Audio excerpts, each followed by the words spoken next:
Hi, I'm Emily and I'm part of the design team here at Banana Moon. Embroidery is one of the most popular options for personalised clothing, and as we've been doing it over 25 years, we know what makes a good embroidery and a bad embroidery. There are many things that work really well in embroidery, but I'd say that the most important thing to have is a simple logo. You can work with really complex designs as we have a lot of experience with this, but the simpler your design, it just makes your life easier and our life easier.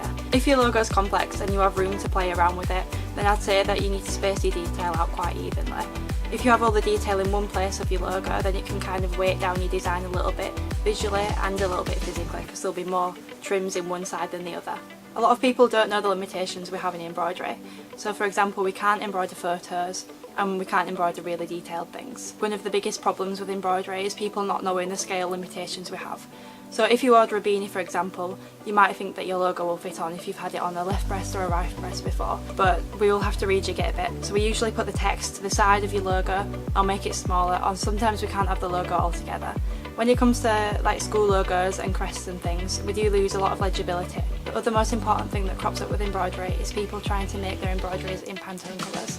We can't make them in Pantone colours as we use something called Madeira threads, but we will match your Pantones as closely as we can to Madeira threads. If Pantones are really important to your company or your company's colours, then I'd say opt for print or Versacam.